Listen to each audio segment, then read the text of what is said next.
Hi, this is Karen with Karen's Cards and More, and today I want to show you another card using the Friendly Hello set, the stamp set and the designer series paper that you can get through for celebration, during celebration. I'm an independent demonstrator for Stampin' Up, and for the month of February, if you place an order of $100 or more, you could get this set, but there's plenty of other things in the celebration catalog if you spend $50 that you can get stamp sets, paper. So definitely worth checking out. Any of the products you see me use today, if you would like to order them, you can go to my website, karensmith.stampinup.net. And so I wanted to show you another use for this set. Here's the stamp set. And it has 3 greetings and then some florals and a bird, and I love birds, so this was right up my alley. And so today, my theme for today is Tag Your It. Sometimes we overlook the use of tags on our card fronts, and they can make such a beautiful accent piece for the front of your card. So that's what I wanted to do today, is I wanted to feature a tag on the card. You could do a pocket front and slide the tag in that, but I just added it with some dimensionals, and I love the way it came out. So let's talk about what we're going to use in making this card. You're going to need a piece of basic white that is 8.5 by 5.5, scored in the middle at 4 1/4. You're also going to need a piece of basic white that is 3 3/4 by 2. This is going to make our tag. Then you're going to need a piece of basic black that is 5 1/4 by 4, and a piece of the designer series paper that is 3 3/4 by 5.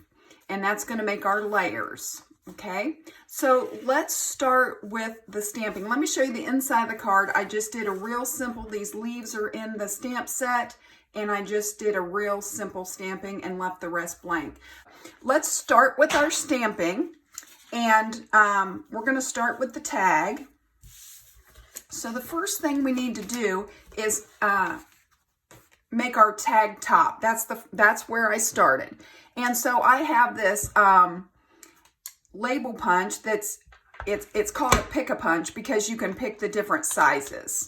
Okay, so the largest opening here is 2 inches, and then you can go down from there.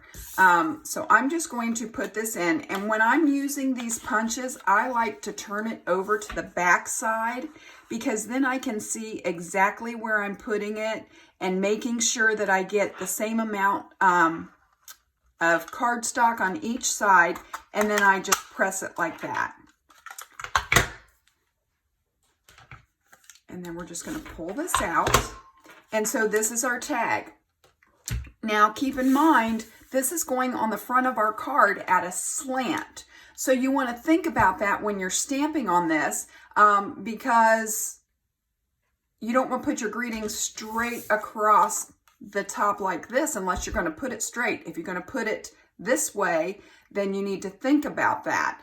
You need to think about the placement of your birds as well. So I'm going to start with that. And I have a piece of scrap paper that I'm using on top of my foam piece because I know that I'm going to be stamping off the side. And I know I'm going to bring in our designer series paper because that's what this is going on. So I want to kind of see how tilted I want that. And I think that looks good. So I'm just going to pull the designer series paper out from under that. And there I have my tag. So let's start with getting our bird on there. And I'm just doing him in black memento. And try to get all this in the screen so you can see what I'm doing. And I'm just going to ink this up. Because this is a polymer set, I have the foam underneath, and that'll give me a better stamped image. So I'm just inking this up, taking a look at it. I think I want to get a little more, just so I have a really good image. And then I'm going to decide how much of the bird I want on there, how much of the flowers, what angle I want them, and that looks good, and I'm just going to put it down. Okay, now the other thing that we're going to stamp on the tag is our greeting, which is, hope you have the best birthday. And I know I want this to be, the tag still slanted. Here's the really cool thing about this. So let's say I stamp this like this and then it's not exactly straight. Well, because you're putting the tag at a slant, you'll be able to correct that when you go to put it on your card. So you want to keep in mind how you want it to look, but also know that if it's not perfectly straight, don't scrap it, because you can fix it. Unless it's really off, you can fix it when you go to put it on the card. Okay. So I'm going to stamp this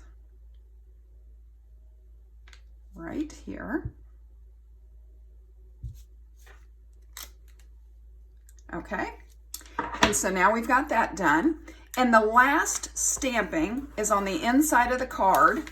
And I want to show you what I did with that, because like I said, I didn't have the green that they suggest, but I have soft succulent. And I thought when I put that up there against it, I thought it looked just as good. I thought it went well with it as a complementary color. So I'm using soft succulent. It's not listed as one of the colors, but I'm still using it. So on the inside of my card, let's go ahead and fold this. And I'm going to use my bone folder and give it a good crease so we have a good base. And then I'm going to open this up and we're just going to ink this up. And we're just going to stamp it twice, and we're not going to re-ink in between. So let me push this up just a little. So I just turned it a little bit to the left and stamped full force. And then I just picked it up and I didn't re-ink, and I just turned it a little bit and stamped again. That gives me the 2 shades of green, and I like the look that gave me. So you could do it however you want. You could choose the flowers for the inside instead of the greenery, however you want to do it. So let's set our base aside, and we're going to come back to our tag, and we're going to do some coloring, okay? Now, this is really minimal coloring, and it's really hard to mess up. So I'm going to start with the light soft succulent. Like I said, I didn't have the other color, so I used this and it worked well and looked great. I'm using the pointed tip, and all I'm doing, I just wanted a little bit of color. I didn't want the flower totally colored in.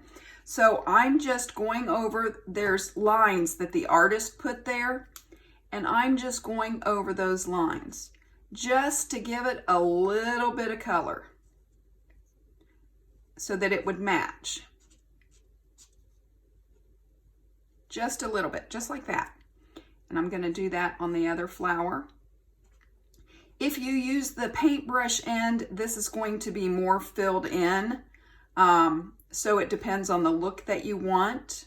And I'm not being super careful on this. I'm just going over these lines because this is just to give a little color towards the middle. Just like that. That's all I'm doing. Now for the bird, I wanted to do a purple, and I have both light and dark fresh freesia, but I didn't feel like it gave me enough of a contrast, and I just wanted a real subtle difference in the purple on the wings, on the feathers of the wing, and just on the belly. So what I'm going to use is I have the dark Highland Heather, and I'm going to use the blunt tip end on that. And I'm just going to, these top feathers, I'm just doing at the bottom. And then on these lines, just at the bottom. And same thing as I go down.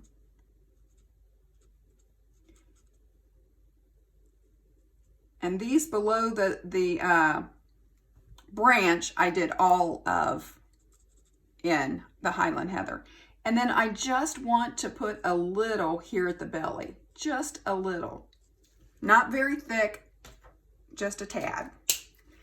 Then I'm going to use the brush tip of the fresh freesia, And I'm going to come away from the parts that I don't want to color, like the branch. I want to start close to the branch and go up so that I don't accidentally go through the branch. And then I'm just going over that Highland Heather and pulling up to blend those colors. And the same way around the belly, I'm just blending it a little bit. And you can always go back and darken that if you want a darker belly on it. It just depends on, I was thinking of a purple finch. I have a bird feeder outside my window and I love to watch the birds. And I was thinking of a purple finch when I did this. So that's what I did with mine. Just that easy. That is all the coloring we're going to do. Real simple. So I'm going to pull this out of the way and we're ready to put our card together. So we're going to start with our basic black piece and I'm going to bring in my Stampin' Seal and I'm just going to run it around all the edges.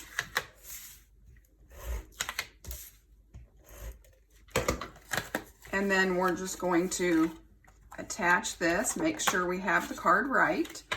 And we're just going to attach this on the front.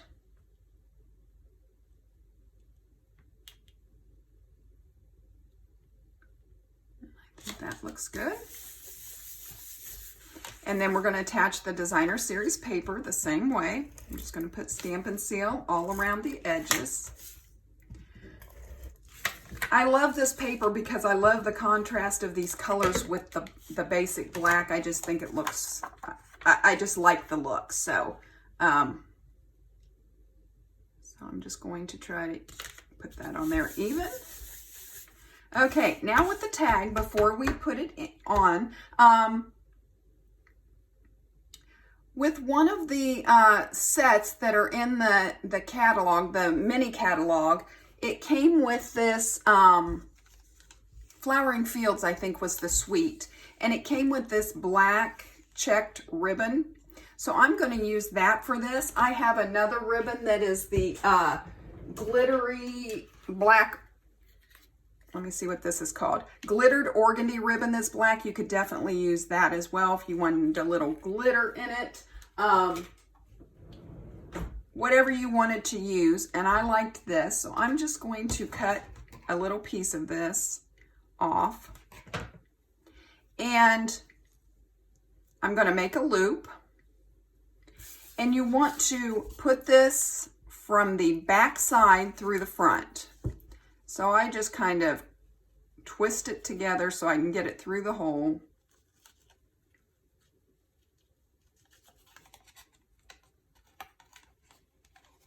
And if you're like me and have nails on, sometimes it can be a challenge, and then through the loop, I'm just going to open the loop and pull these tails through the loop.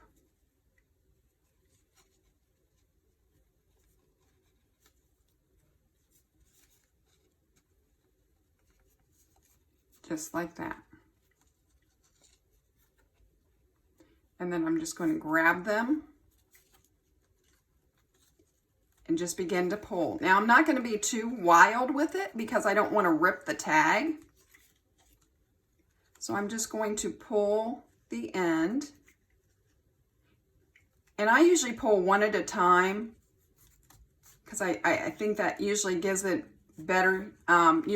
Sometimes if you pull them both at the same time, it doesn't look as nice. So I usually pull them one at a time till I get them where I want them.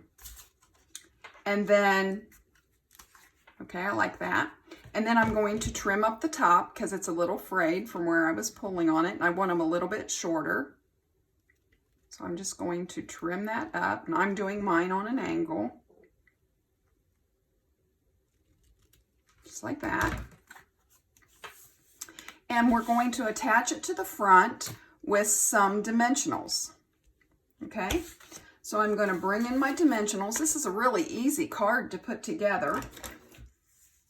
Now I do use quite a few dimensionals on this because it's going through the mail and I don't want it to sag. So if it's something that you're giving someone, you could probably get by with less dimensionals.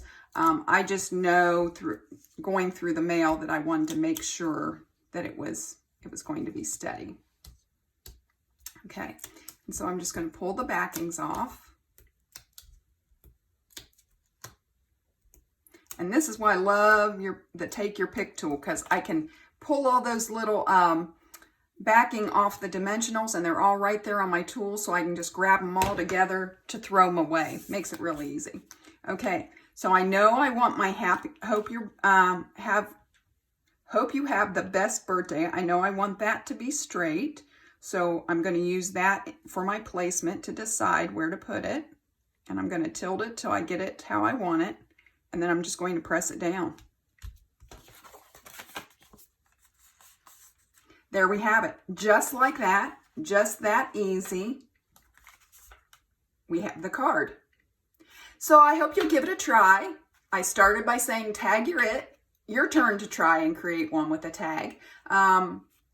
If you are new to my channel, hit the subscribe button. You can hit the notification bell and you'll be notified every time I upload a new video. Be sure to check out my Facebook group and my Facebook page, both under Karen's Cards and More. And I'll look forward. Oh, one more thing. I almost closed this without showing you the last thing that I did.